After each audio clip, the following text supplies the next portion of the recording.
We can't keep a pace with the pollution that is coming down the pipeline. When you're on a certain trajectory, it's a little harder to change. We have this great opportunity to keep contributing to the world.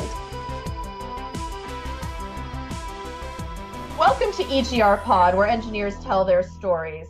Today I'm talking with Dr. Crystal Reul-Chen, an environmental engineer with focus in air pollution. She's currently working for a state environmental protection agency, but has been in the field for over 25 years. Welcome to the show, Crystal, and thank you so much for joining us today. Thank you so much for having me, Nina. I'm looking forward to it. Let's start by hearing about your path to engineering. Can you tell us how that all started?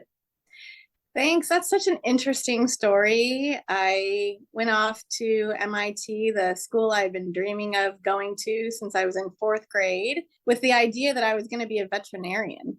And when I realized that biology there was more focused on microbiology, I decided to pursue the environmental engineering sciences degree instead, because it seemed like it was more macro, more looking at the bigger environment as opposed to the part that I couldn't see. And then I went to Peace Corps and worked for a couple years in South America, working with communities, reducing their exposure to pollution from waste and air pollution. And while I was there, I decided that I wanted to come back and get my doctorate degree. I wanted to have a PhD. So when I went to grad school, I thought, I really don't want to be a veterinarian. I'd like to be involved in solving our big environmental problems. So that's how I landed in environmental engineering.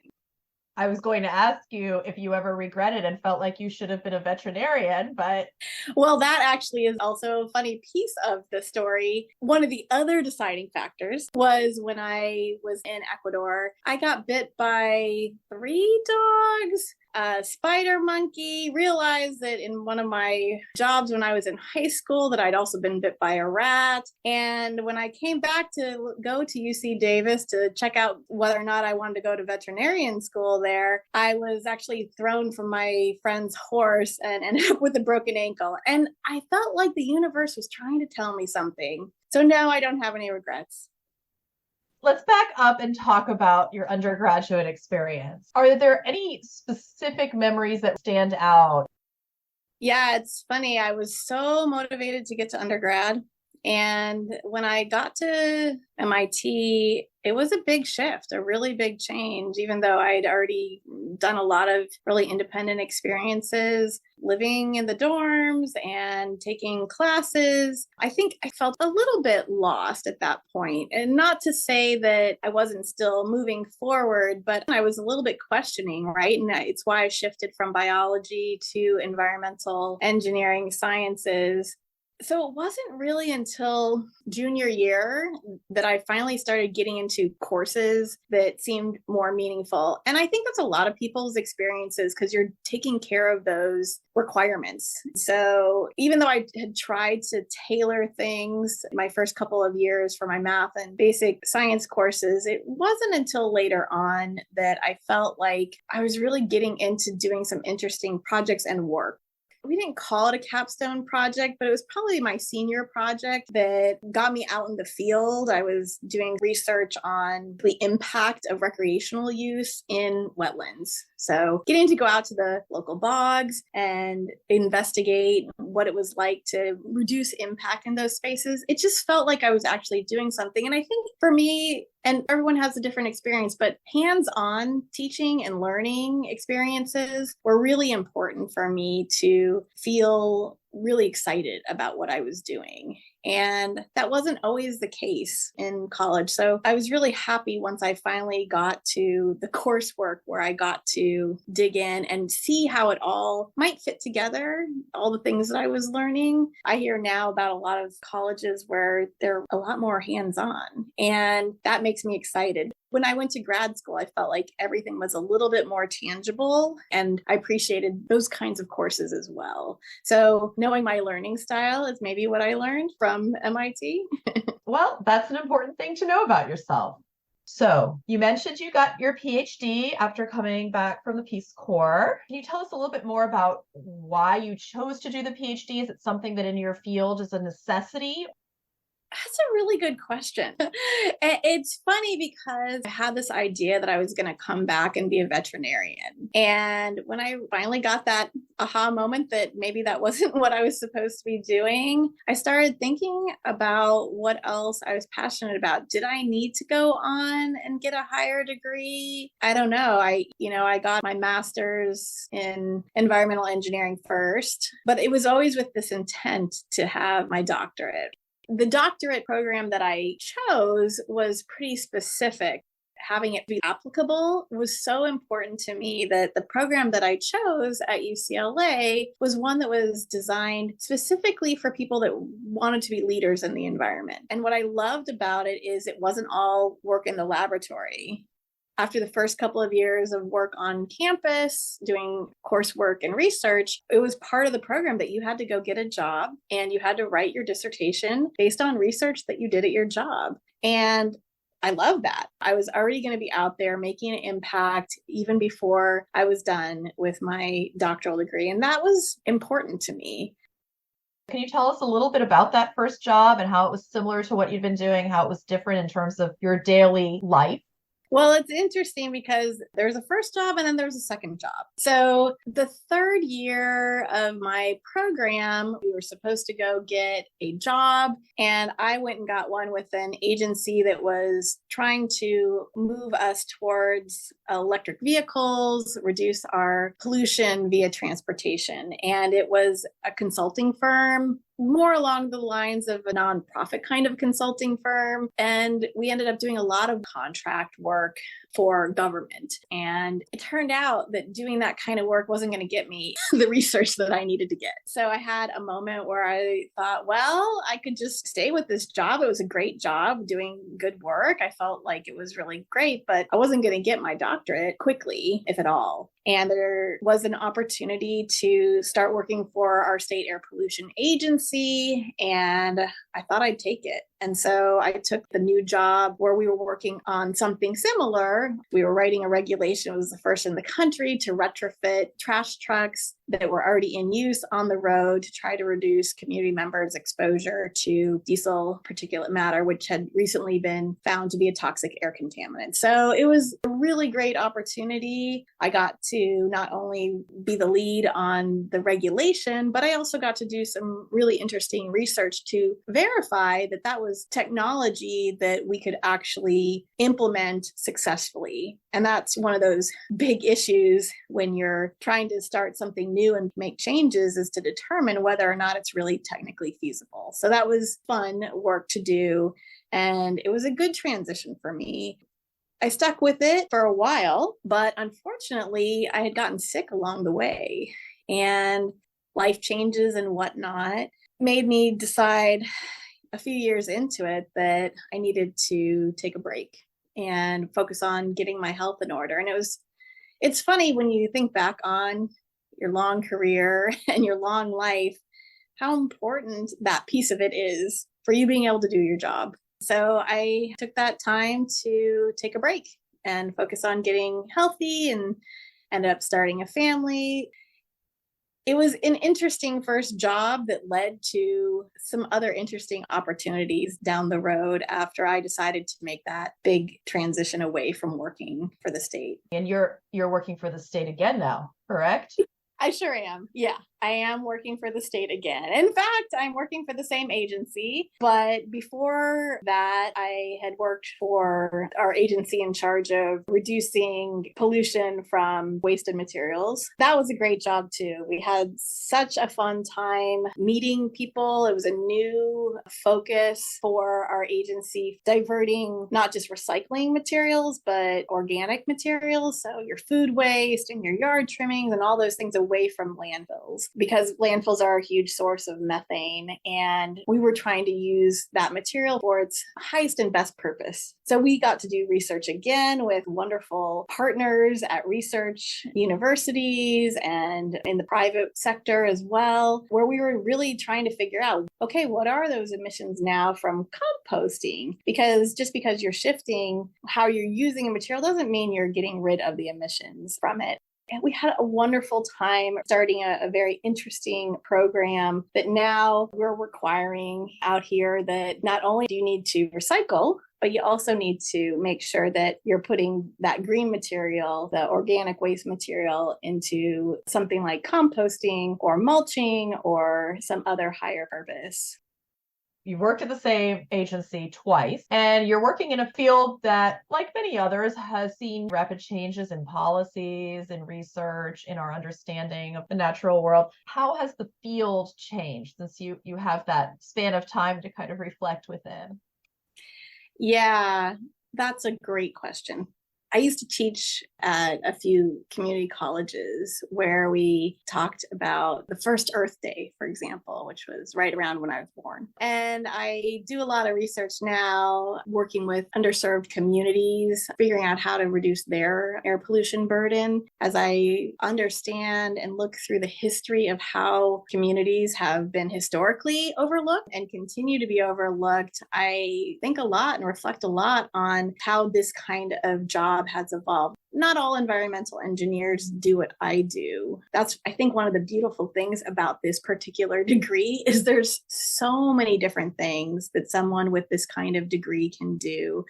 Everything from consulting to working for a nonprofit to working for a government agency, from running agencies in the water world, water treatment plants, wastewater treatment plants, things with landfills, looking at cleaning up hazardous waste. There's just so many different things. Figuring out new ways to recycle tires into asphalt. I mean, all kinds of really diverse, interesting, exciting work that you can do. But for me personally, when I reflect back on it, I think it's really hard to keep up with all the pollution. And we keep trying. Believe me, we have an agency out here where their focus is trying to get rid of the really nasty chemicals out of our consumer products. But there are tens of thousands, if not more, chemicals out there in our consumer products that are unknown whether they're hazardous to us, but certainly many of them are known. And trying to get rid of those alone at a rate that you could do at a government scale will finally get rid of the first 20 in 20 years.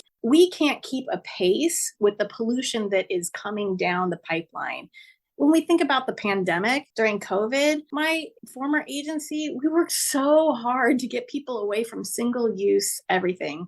What was being used during the pandemic? Single-use everything. So when we think about that pollution, I feel like the pollution's gotten worse over time in some ways. Other ways, we're really trying to control it. For example, with the heavy duty trucks that are on the road and the cars that are on the road, we have much tighter air pollution standards, and it shows in the amount of smog that we have. But that doesn't mean that there aren't more vehicles on the road. That doesn't mean that there aren't more people driving those vehicles. So we're at a place, I think, where just having people solving the pollution problems isn't enough. We actually need to be figuring out how to integrate environmental engineering and that kind of thought pattern into everyone's job to avoid the pollution. And so have we come very far? Yes, in many ways we have. We can treat our water and make sure that it's clean enough for us to drink. But then you have a Flint, Michigan, where now all of a sudden you have this high exposure to toxic chemicals. And you have a lot of communities that have been burdened for so long. We may be cleaning up in these communities, but we're not cleaning up enough to avoid the adverse health effects that they're experiencing right now and that they're going to continue to experience as a result of their exposure to the pesticides from the agricultural fields that are being sprayed nearby on the crops that don't even feed them, that feed somebody else. So we have a lot of really big problems. And the person that stays positive in me says, yes, we have so many people that care. But the other part of me says we need everyone to care. And that's what's going to really shift things in this particular situation that we're in. Getting people to care isn't usually something we associate with the job of an engineer. How does the type of caring you're talking about come into play in your daily work? So that bigger question of how important all the pieces are. I think a lot about the people that I'm working with and how passionate they all are and how much they really care and they're trying to do good by all of humanity. But oftentimes we're fighting against each other, not fighting per se, but everyone wants their thing that they think is really important. For example, there's a lot of people that are trying to preserve open space areas and keep native plants there. And so they'll do things like spray cancer-causing pesticides in the area to get rid of the weeds. And you have conversations with them and you say, but you're spraying cancer-causing pesticides. Is that really your best way forward? And then new research comes out and we keep doing the same things over and over again.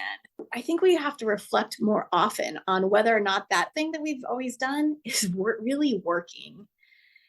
Have there been moments on this journey that felt especially meaningful?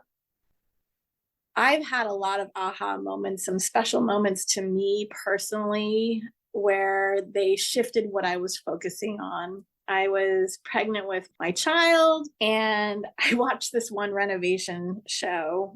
There were pregnant women. They were going off to the hospital and they were having nurseries redone. It's one of those, television shows where they do the quick remodel in 24 hours while the mom's at the hospital laboring with their kid. And I thought, please don't put the child in that room because I knew that it was toxic to them. The off-gassing from the paints, the off-gassing from all the new materials that they were putting in there, all the consumer products, the new carpet, all these things. And I thought, I really need to do something about this. And so I did. I spent the next handful of years doing what I could to educate community members, pregnant people, people that wanted to be pregnant, people that already had families, because I thought that that was something that was really important. And I think this circles back again to this idea of we all have to care or we all should be caring. I would say, unfortunately, as engineers and scientists, we aren't always the best at getting out our message. So that bigger idea that we need to care about the environment for our own health and the health of our families, that concept isn't always making it out there. To me, that was a really important moment that has shifted the way I've approached my work. I now always approach everything with that educational component in my head of linking whatever environmental problem there is to people's health. And it's a hard link to make because oftentimes we have an exposure to some chemical, but we don't feel it immediately. When I worked as a Peace Corps volunteer, I often would give talks in the community where I said, how does it make you feel when you're standing at the bus inhaling the diesel fumes? And the people would say, it makes me feel really bad. I start coughing. Yes, that's your body saying it's bad for you. But sometimes we ignore our body's signs for so long that we don't think about it anymore. And then when we get some adverse health effect, a year down the line, 10 years, 20 years down the line, we simply can't link it. That moment, watching that show of those people having the renovations done while they're off having their babies, that those babies were now going to have this exposure. And so I think I've worked really hard in every job I've had since then to talk about it with people and to share that information. What people do with information, that's up to them. But we have to make sure that we're at least sharing these things with people so that they can make their best decisions and that they know that they have options for making things better. And that, I would say, is one of the great things about where we're at right now. There are lots of options to do better for our health and our environment as a result of all the work that's happened to date. I was jotting down as you were talking the words incremental change and cyclical because research, it's a search for some solution or some deeper understanding. And sometimes the research doesn't necessarily show something in the short term that's meaningful, that's going to make a huge change. And down the road somewhere, a huge change occurs, likely built upon this process of doing the research, going to the community, seeing where society fits in at that point in time. And over time, those little incremental changes that you spoke of leading to the solution, hopefully one day. Absolutely. Absolutely. Yeah, I really love that way that you phrase that because a lot of people feel like, ugh, it's just this little thing. Why bother? It's just this little thing. But 8 billion people doing just those little things, it's meaningful, no matter whether it's for the positive or for the negative. It is meaningful. Are there things you would have done differently? As we grow up and grow into ourselves, we don't necessarily end up where we started. And then sometimes we end up where we started, but we don't know how to get back there. So let me explain what I mean by that. When I was in high school, I worked at a little nature center. I did tours and we went on hikes and we educated the community about nature, the flora, the fauna, the area that we were geologically. It was fun. It was a great experience and I really enjoyed it. But then I was going to MIT and I was going to become a veterinarian. And then I had those maybe not entirely positive experiences with animals. So I kind of pushed that away from myself for a while.